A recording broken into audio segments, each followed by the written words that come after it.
Welcome back to the channel. Today we're gonna work on some computers.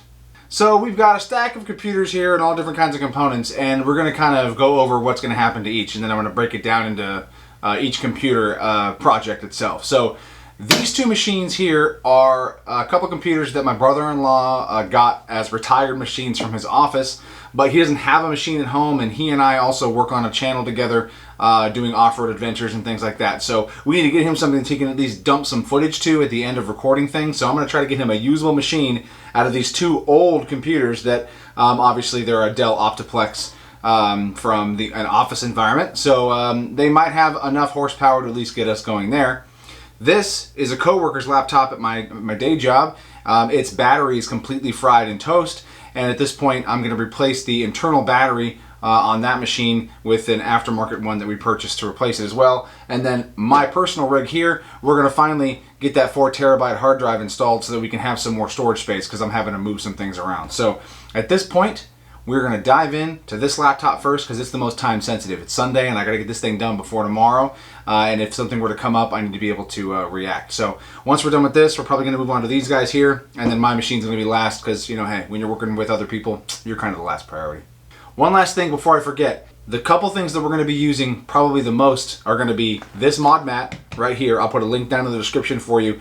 This is a wonderful piece of kit. It's you know, it's not super cheap, but it's also not incredibly expensive. It's just a really good thing to have. It gives you your grounding points, your grounding straps, one to locate on you and one to locate on the machine you're working on. And then on top of that, it gives you a nice soft surface to lay components down on so you don't have to worry about breaking anything. And the other thing we're going to use is this iFixit kit. This is their full iFixit kit. It has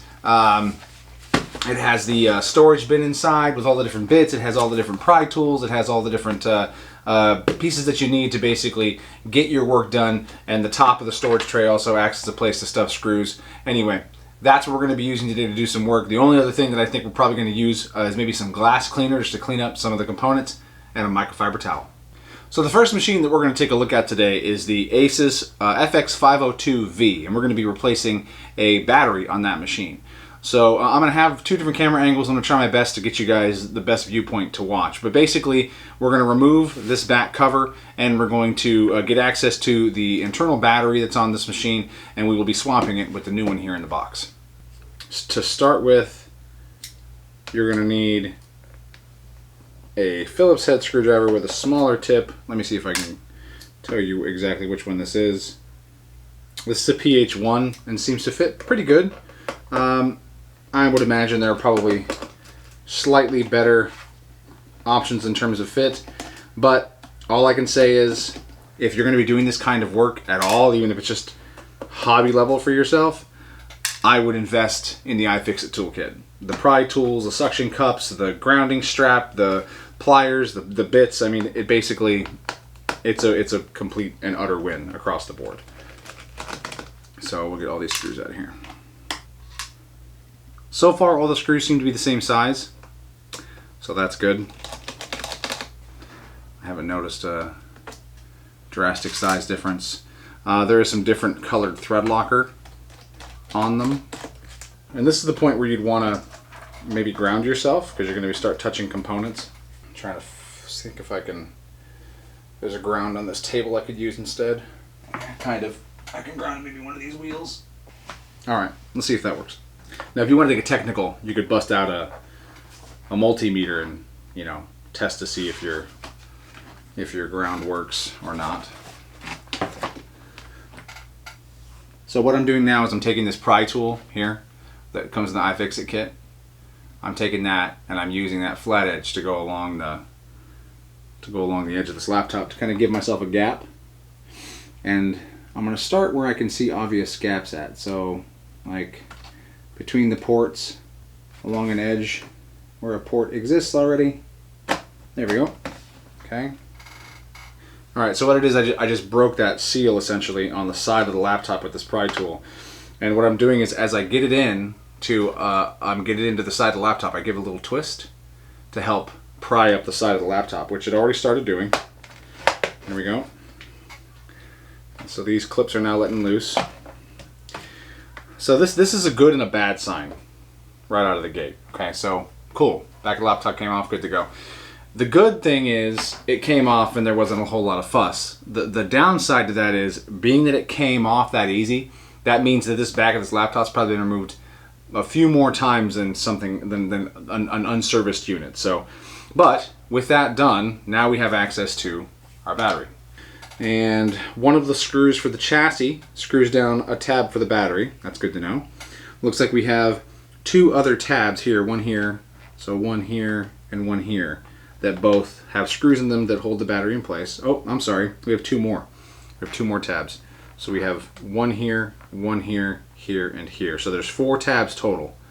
All right, so we're gonna remove those and we're gonna set those into a different quadrant in our little parts tray, which thankfully, due to having an iFixit kit, I have these little quadrants in my parts tray.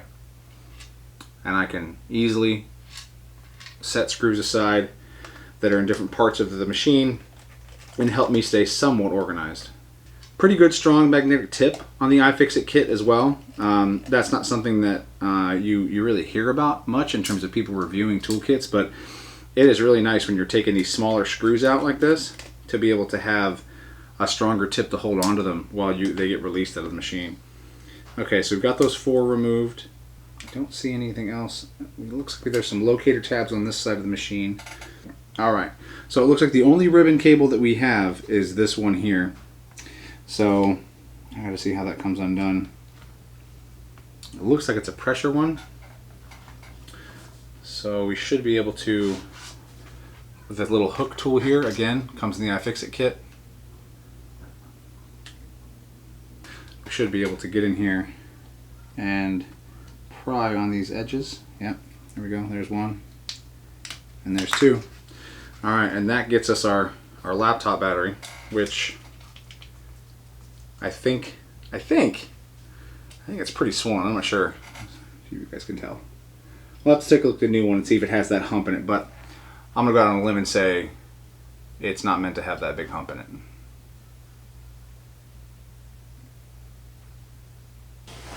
There it is. All right. And new battery encapsulated in foam and anti-static material.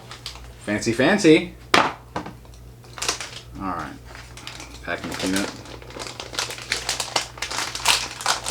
All right, that looks to be correct. Let's take a look at our style of battery here.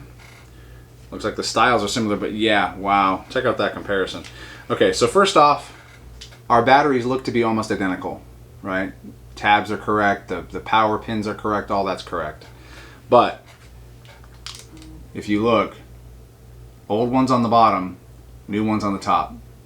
Look at the deviations in the top of that battery pack.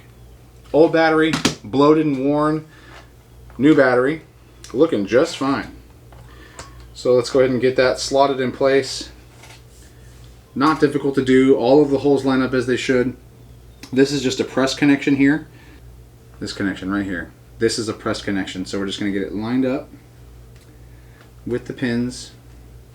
And then once we do that, we'll just press it in place.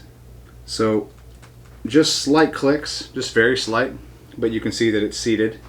So we'll go back over this real quick with a plastic press tool just to be sure the ends are seated properly.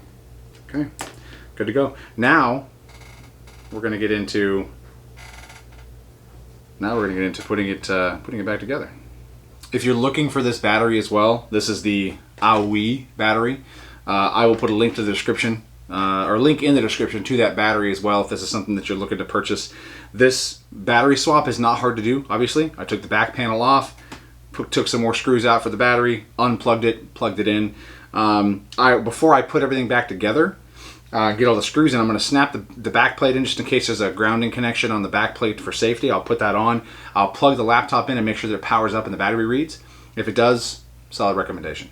If not, you'll know. All right, so let's get these smaller screws and put the smaller screws back in place for the battery tabs. All right, so none of these screws, when you screw them in, do you want to sit and grab the screwdriver and reef on it, right? It's a fingertip tightness thing. You know, you want to get it to where the screws are snug, but you're not reefing down to tighten it, because what's going to happen is you can end up stripping the screw or stripping the the little nut that holds it in place, you can strip both sides of that. And then at that point, you're kind of screwed, and you're just, you know, living on a hope and a prayer that it stays in place properly, because, you know, your laptop falls or it you know, moves around in an aggressive manner, could unseat the battery, the connection could come undone, and then you're opening up your laptop just to reseat that little plug that we all witnessed is just a slight tug to pull up. So my advice, don't refund those. Get them snug, and then that's about it. All right, so we've snapped our laptop case back together. I don't see any gaps.